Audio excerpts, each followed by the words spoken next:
বনি ইসরায়েলের যুগে এক আল্লাহর ওলি, তার পাশে থাকতো এক বেনামাজি। ঘর থেকে বের হইলেই বেনামাজিরে দেখলে বলতো, এই জাহান্নামী। বিকেল বেলায় ঘরে আসার সময়, কিরে জাহান্নামী।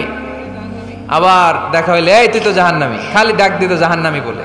কিয়ামতের দিন আল্লাহর ওলিরে আল্লাহ ডাকবে। আল্লাহ ডেকে বলবে, এই তুমি যারা জাহান্নামী বলে ডাক দিছো, কে জাহান্নামে যাবে আর কে জান্নাতে যাবে, এই ডিলারশিপ কি আমি দুনিয়ায় তোমারে দিছিলাম?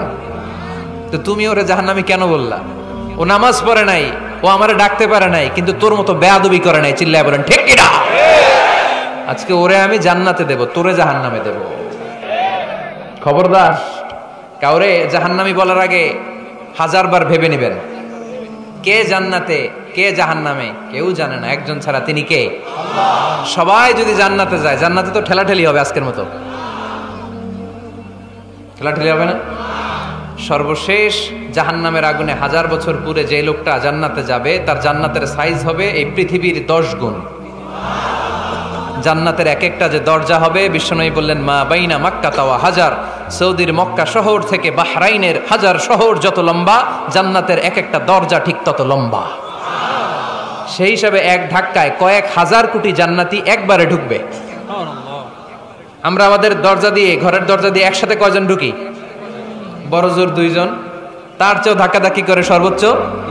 জান্নাতের এক একটা দরজা দিয়ে এক ফাউজে একবারে ঢুকতে পারবে কয়েক হাজার কোটি বানি আদম। তো ওই জান্নাত যদি আল্লাহ সবাইরে দেয়, আমার কোনো সমস্যা আছে?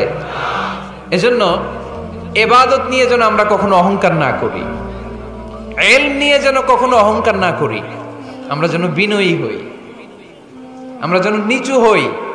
কেউ নিচু হতে চাইলে আল্লাহ তারা টেনে ওঠায়, আর কেউ উপরে উঠতে চাইলে আল্লাহ থাপ্পড় মেরে জামিনে গেড়ে দেয়। চিল্লায় বলেন ঠিক কিনা?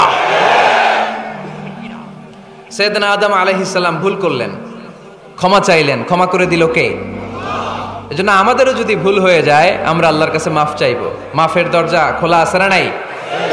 আবার সাইয়েদনা ইব্রাহিম আলাইহিস সালাম দোয়া করলেন, রব্বি জাআলনি মুকিমাস সালাতি ওয়া মিন যুররিয়াতি রব্বানা ওয়া তাকাব্বাল দুআ।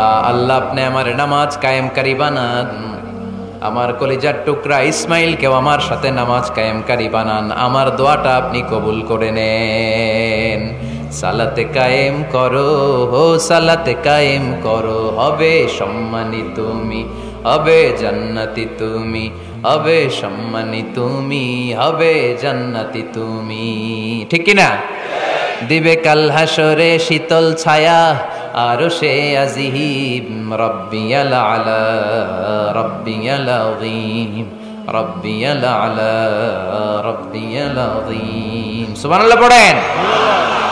এরপরে কোনো বিপদে যদি পড়ে যাই, কোনো আপদ মুসিবতে যদি পড়ে যাই, কি দোয়া করতে হবে? সাইয়েদনা ইউনূস আলাইহিস সালামের ওই দোয়াটাও আল্লাহর কোরআনে আছে না নাই?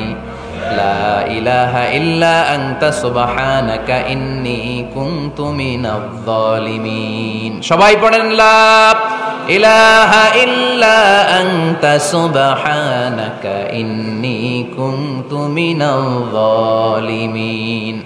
লা ইলাহা ইল্লা আনত, আপনি ছাড়া কোনো ইলাহ নাই, সুবহানাক, আপনি পবিত্র, ইন্নী কুনতু মিনাজ জালিমিন, আল্লাহ আমি জুলুম করেছি, ভুল করেছি, অন্যায় করেছি, আপনি ছাড়া বাঁচানোর কেউ নাই। ঠিক কিনা? আল্লাহ ছাড়া বাঁচানোর কেউ আছে? তরানোর কেউ আছে? আমি ছাড়া আল্লাহর আরো গোলাম আছে না নাই? আমি ছাড়া, আমি তো আল্লাহর বান্দা, আমি ছাড়া আল্লাহর আরো বান্দা